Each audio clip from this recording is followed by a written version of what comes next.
Mahalakshmi tarot cards रीडिंगमध्ये आज सगळ्यांचं स्वागत आहे। आजचं टॉपिक आहे आपलं एंजल गायडन्स किंवा एंजल्स आपल्याला काय सांगू पाहत आहे ते आपल्याला बघायचं आहे। तर पाईल 1 साठी ऑप्शन आहे प्लेनमध्ये तुम्हाला टेडी दिसत असेल बसलेला, आणि पाईल नंबर 2 साठी ऑप्शन आहे बसमध्ये बसलेला टेडी।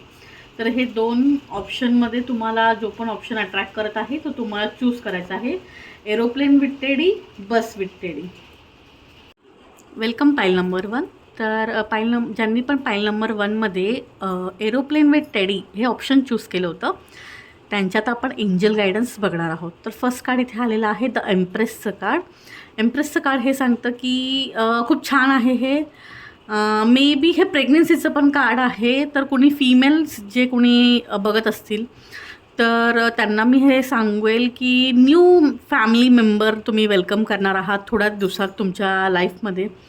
ऑलरेडी तुम्हाला बेबी असतील तर तुम्हाला हे कार्ड असं गायडन्स देतं की तुमच्या लाईफमध्ये जे कोणी फिमेल फ्रेंड्स आहेत त्यांचा तुम्ही रिस्पेक्ट करा, किंवा तुमच्या आईचे गोष्टी तुम्ही ऐका, इन्स्ट्रक्शन्स फॉलो करा, आईचा रिस्पेक्ट करा, किंवा काही गोष्टी तुम्ही दुर्लक्ष करत असाल तर तिथे तुम्हाला लक्ष द्यायची गरज आहे। तर टॉवर कार्ड इथे आलेलं आहे। हे कार्ड थोडंसं निगेटिव्हिटी दाखवतं।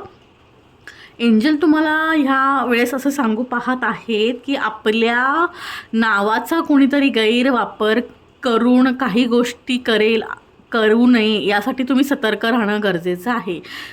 जर तुम्ही जॉब करताय किंवा तुम्ही स्कूलमध्ये आहात, कॉलेजेसमध्ये आहात, किंवा एखाद्या सर्कलमधला बिलॉंग करताय, कुठेतरी पार्टिसिपेट करताय, तिथे तुमच्याबद्दल काय गॉसिपिंग होतं आहे का, किंवा तुमचं नाव वापरून बदनामी केली जात आहे का हे बघा, सतर्क राहा। तुमच्या नावाचा वापर करून कुणीतरी मिसयूज करू शकतं तुमचं नाव, किंवा तुमच्याबद्दल गैरसमज पसरवण्याचं काम ह्या महिन्यामध्ये किंवा नेक्स्ट टू नेक्स्ट मंथमध्ये होऊ शकतं। ठीक आहे, तर तुमचं सर्कलमधले लोक वरती ट्रस्ट ठेवताना थोडंसं निरखून पारखून घ्या। 4 ऑफ पेंटाकल्सचं कार्ड आहे। ह्या महिन्यामध्ये तुम्हाला थोडा ग्रीडीनेस कमी दाखवायचा आहे। एंजल तुम्हाला हे गाईड करत आहेत की तुम्ही जर पैसा हा एकमेव पॉईंट ऑफ व्ह्यू ठेवून गोष्टी डिसाईड करत असाल तर तुमचा अँगल थोडा विचार करायचा बदला। 9 ऑफ सॉर्ट्सची एनर्जी आहे। ओव्हर थिंकिंगचा इश्यू मला ह्या कार्ड थ्रू दिसत आहे। जे पण लोक ज्यांनी पण पाईल नंबर 1 चूज केला किंवा जे पण लोक हे रीडिंग बघत आहे, तर ओव्हर थिंकिंग जर तुम्ही करत असाल तर त्यातून तुम्हाला बाहेर येण्यासाठी कार्ड्स गायडन्स देत आहे। खूप जास्त फ्युचरचा विचार करू नका, किंवा फ्युचर प्लॅनिंग करणं, खूप जास्त काळजी करणं मुलांची, सिच्युएशन ज्या नाही आहेत त्या स्वतःहून तुम्ही इन्व्हाइट करता ओव्हर थिंकिंग करून, ज्या होणारही नाहीत, कदाचित तुम्ही त्या इमॅजिन करता किंवा तुमच्या डोक्यात त्या येतात, त्यामुळे कदाचित त्या घडतील। तर निगेटिव्ह असं विचारच करू नका, सो दॅट ओव्हर थिंकिंगच्या प्रॉब्लेममधून तुम्ही ओव्हरकम करा। द मॅजिशियनचं कार्ड आहे। तुमच्या ज्या काही इच्छा आहेत किंवा डिझायर्स आहेत, किंवा ज्या गोष्टी आहेत तुम्हाला असं वाटतं की माझ्या आयुष्यामध्ये ह्या गोष्टी व्हाव्यात, ह्या गोष्टी असाव्यात, तर त्या तुम्ही नक्कीच मिळवू शकता। याची शाश्वती हे मॅजिशियनचं कार्ड देतं। मात्र त्या दृष्टिकोनातून तुम्हाला मेहनत करण्यासाठी कार्ड सजेशन देत आहे। फक्त इमॅजिनरी वर्ल्डमध्ये तुम्ही त्याला कंप्लीट झाल्यानंतरची लाईफ जगताय, किंवा इमॅजिन करताय की मी ते लाईफ जगतोय, मी ते सगळं एन्जॉय करतोय। समजा एखाद्याची फॉरेन ट्रिप करायची इच्छा असेल तर तो असं इमॅजिन करत असेल एक दुसऱ्यांचे व्हिडिओ बघून की मी पण तिथे बसलोय, मी पण त्या गाडीतून फिरतोय, मी पण ते देश पाहतोय, पण प्रॅक्टिकली ॲक्शनमध्ये तुम्ही काहीच करत नाही आहात, तर त्या गोष्टी नाही घडणार। मॅजिशियनचं कार्ड हे असं आहे की तुम्ही करू शकता, तुम्ही मिळवू शकता, तुमच्या डिझायर्स कंप्लीट करण्यासाठी तुम्ही स्वतः कॅपेबल आहात। पण त्या दृष्टिकोनातून जर तुम्ही काही ॲक्शन नाही घेतात, तुम्ही जर त्या दृष्टिकोनातून काही पावलं नाही उचलत आहात, तर ती प्रॅक्टिकली होणार नाहीत, ती फक्त इमॅजिनरी वर्ल्डमध्येच राहतील। पेज ऑफ कपची एनर्जी इथे आहे। तर पेज ऑफ कपची एनर्जी तुम्हाला ह्या एंजल्स तुम्हाला ह्या कार्ड्स थ्रू असं सांगतं की थोडं ऑफर्स तुम्हाला ज्या ऑफर होतील किंवा ऑपॉर्च्युनिटी तुमच्याकडे येतील, किंवा रिलेशनशिपमध्ये असू दे, पर्सनल लाईफमध्ये असू दे, किंवा करिअरमध्ये असू दे, तर थोडंसं दूरदर्शी विचार करून निर्णय घ्या. पायाजवळ विचार करून निर्णय घेऊ नका. कदाचित तुम्हाला कमी सॅलरी ऑफर होईल, कदाचित आत्ता तुम्हाला त्या गोष्टी बरोबर नाही वाटू शकत, पण कोणाचा तरी सल्ला घ्या त्या गोष्टींमध्ये आणि दर्शित ठेवून जर तुम्ही निर्णय घेतला तर तो तुम्हाला फायद्याचा फ्युचरमध्ये ठरू शकतो. द स्टार कार्डची एनर्जी इथे अवेलेबल आहे. तर गायडन्स तुम्हाला एंजलकडून असं मिळत आहे स्टार कार्ड थ्रू की तुम्हाला इमोशनली बॅलन्स करायचा आहे आणि तुमच्या भावनांवर तुमचा कंट्रोल हवा. अति इमोशनल असणंही चांगलं नाही आणि अति उथळ असणं म्हणजे अति रूढ असणंही चांगलं नाही. तर तुम्हाला बॅलन्स साधता आला पाहिजे. इतकंही न्यूट्रल किंवा इतकंही भावनाहीन होऊ नका की तुम्ही रिॲक्शन्स देत नाही आहात आणि इतकं अति इमोशनल होऊ नका की तुम्ही थोडं जरी काही तुम्हाला बोललं गेलं की तुम्ही रडता. थोडंसं बॅलन्स ठेवा. कोण बोलतं आहे, कोणासाठी ते बोललं गेलं आहे, त्याचा टोन कसा आहे, त्याचं उद्दिष्ट काय होतं त्या बोलण्यामागे हे समजून घ्या. बॅलन्सिंगची एनर्जी तुम्हाला आणण्यासाठी एंजल्स इथं गायडन्स देत आहेत. किंग ऑफ सॉर्ड्स आणि क्वीन ऑफ सॉर्ड्स हे दोन्हीसुद्धा हे कार्ड एकत्र तुमच्या रीडिंगमध्ये आलेलं आहे. तर किंग ऑफ सॉर्ड्स तुम्हाला हे सांगतं की तुम्ही खूप स्टिक राहिलं पाहिजे तुमच्या डिसिजनवरती. रूल्स फॉलो करा. हा एक स्ट्रिक्ट असा शिक्षक आहे जो तुम्हाला असं छडी मारून शिकवतो. तर त्याच्या भीतीने आपण जसं आपला गृहपाठ पूर्ण करत असतो किंवा त्याच्या भीतीने आपण काही गोष्टी करत नाहीत, दंगा करणं, मस्ती करणं, आगाऊपणा करणं टाळतो, त्याप्रमाणे आयुष्यातही तुम्हाला माहीत आहेत की आपण काय चुकीच्या गोष्टी करत आहोत. मन आपल्याला आपलं तसं सांगत असतं. तर ते तुम्हाला किंग आणि क्वीन इथे हे सांगू पाहते की मनाला आवर घाला, मनावरती कंट्रोल मिळवा, म्हणजेच तुम्ही तुमच्या डिझायरपर्यंत, करिअर गोलपर्यंत पोहोचाल.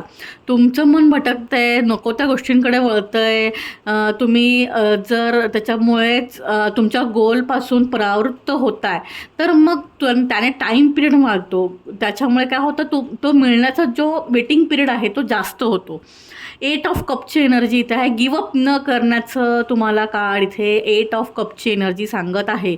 सगळं सोडून जाणं सोपं आहे, परंतु सगळ्यांना घेऊन चालून एखादी गोष्ट मिळवणं फार कठीण आहे, पण त्याच्यामध्ये आनंदही तेवढाच आहे. 2 गायडन्स कार्ड मी तुमच्यासाठी घेतलेले आहेत. त्याच्यात 9 of wands and 8 of wands म्हणजे दोन्ही कार्ड वॉन्ड्सच्या अगदी आलेले आहेत.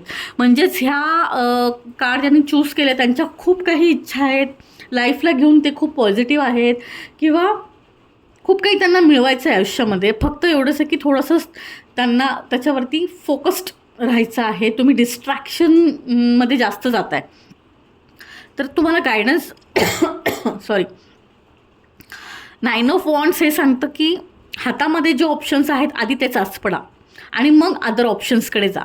तुम्ही हातातले ऑप्शन न बघता फक्त कोणता बेस्ट आहे हे चूज करताना हातातल्या गोष्टी जर गमवत असाल किंवा त्यांच्याकडे लक्ष देत नसाल तर तुम्ही बेस्टपर्यंत पोचणारच नाही. आधी अनुभव घ्या, आधी त्यातून तुम्ही काहीतरी शिका, आधी तुम्ही त्यांची परीक्षा घ्या आणि मग दुसऱ्या ऑप्शनकडे जा. हे तुमच्या लाईफ पार्टनरसाठी सुद्धा लागू होतं. 8 ऑफ वॉन्ड्सची एनर्जी इथे आहे. तर नक्कीच तुम्हाला काहीतरी छान आनंदाची बातमी मिळू शकते येणाऱ्या काही दिवसांमध्ये, हे तुम्हाला कार्ड सांगत आहेत.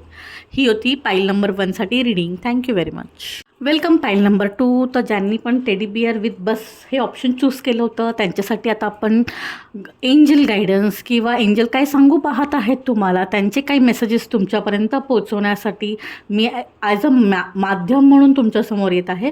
तर आता आपण बघू शकतो की कार्ड्स तर मी दाखवलेले आहे. तर पहिलं कार्ड इथे आलेलं आहे 8 ऑफ वॉन्ड्सची एनर्जी.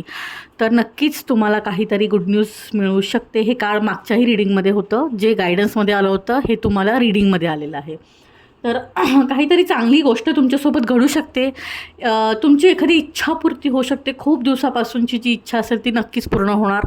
येणाऱ्या काही दिवसांमध्येच ती होणार. अगदी 8ची एनर्जी इथे आहे. तर 8 दिवस असू शकतात, 8 आठवडे असू शकतात, 8वा दिवस, 8वा आठवडा, 8वा महिना, असं काही 8च्या एनर्जीला जे पण बिलॉंग्स करतं त्या गोष्टी असू शकतात. त्या अशाची रिलेटेड तुम्हाला ही आनंदाची बातमी मिळू शकते. एस ऑफ सॉर्ड्सची एनर्जी इथे आहे. तर नक्कीच तुम्हाला खूप छान ऑपॉर्च्युनिटीज, न्यू बिगिनिंग, न्यू तुमच्या लाईफमध्ये येणार आहे. न्यू लाईफ पार्टनरसुद्धा असू शकतं याच्यामध्ये. 8 ऑफ कपची एनर्जी इथे आहे. तर ते तुम्हाला सांगत आहे की keep keep keep struggling, keep hardworking. तुम्ही गिवअप करू नका, प्रयत्न करत राहा, प्रयत्नशील राहा. लगेच हार मानणं किंवा निराश होणं किंवा डिप्रेशनमध्ये जाणं हे काही योग्य नाही, किंवा ह्याच्यामुळे तुम्ही मागे पडत आहात. तर तुम्हाला काळ असे सजेस्ट करत आहे की 8 ऑफ कपची एनर्जी इथे अवेलेबल आहे. तर तुम्हाला जे हवं ते तुम्हाला नक्कीच मिळेल, पण गिवअप करू नका. लवर्सची एनर्जी इथं आहे. तर हे कार्ड हे सांगतं की कोणीतरी न्यू रिलेशनशिपमध्ये जाऊ शकतात. मॅरिड कपल आहात, खूप छान टाईम स्पेंड करू शकताय.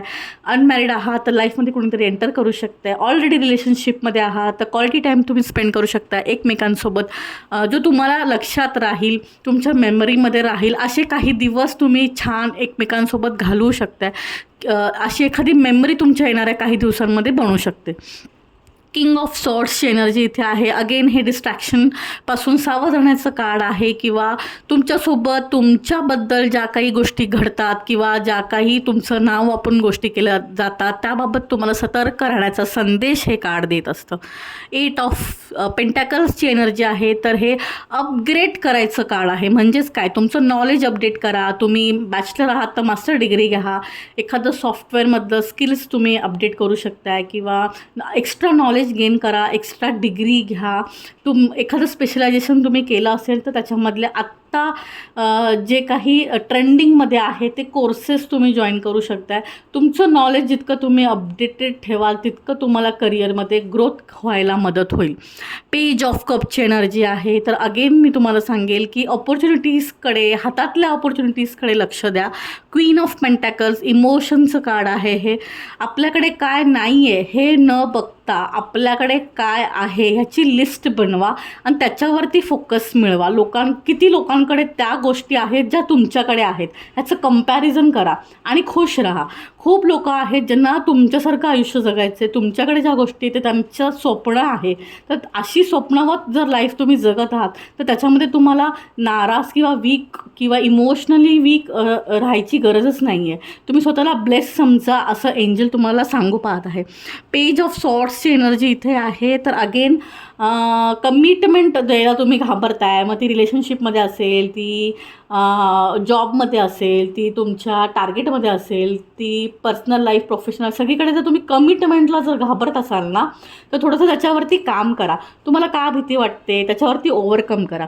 किंग ऑफ कपची इथे एनर्जी आहे. तर खूप साऱ्या ऑपॉर्च्युनिटीज तुम्हाला ऑफर होतील. ॲट अ टाईम 2 ऑपॉर्च्युनिटीज पण तुम्हाला येतील. तुम्ही लग्न करू पाहत असाल तर 2-2 स्थळं एकत्र येऊ शकतात जी तुम्हाला तेवढीच कॅपेबल वाटतील. जर तुम्ही जॉब चेंज करायचा विचार करता तर 2 ऑपॉर्च्युनिटीज तुमच्या हातामध्ये अशा असतील की तुम्हाला दोन्ही पण ऑपॉर्च्युनिटीज घ्याव्या असं वाटत असेल. जर तुम्ही ऑलरेडी जॉबमध्ये आहात तर तुमचं प्रमोशनसाठी तुम्हाला 2 पोझिशन्स ऑफर केल्या जाऊ शकतात असंही होऊ शकतं. तर 2ची एनर्जी मला इथे दिसत आहे. 2 गायडन्स मी तुमच्यासाठी घेतलेले आहे. ते आहे 10 ऑफ सॉर्ड्स आणि क्वीन ऑफ सॉर्ड. दोन्ही पण सॉर्ड्सची एनर्जी आहे. तर काही घटना मे बी तुमच्या पास्टमध्ये घडलेल्या आहेत, त्याने तुमच्या मनावरती खूप आघात केला आहे. तर त्यातून ओव्हरकम करताना तुम्हाला क्वीन, ह्याच्यातली सॉर्ड्सची जी क्वीन आहे ती अशी सांगत आहे की जसं एक शिक्षक असतो तो मुलांना घडवताना कोणतीही चूक तो सहन करत नाही, अगदी छोट्यामधली छोटी, तसं तुम्ही तुमच्या मनावरती विजय मिळवलात, कंट्रोल ठेवलं तुमच्या भावनांवरती आणि फोकस्ड राहिलात तर तुम्ही नक्कीच गोष्टी अचीव करू शकता.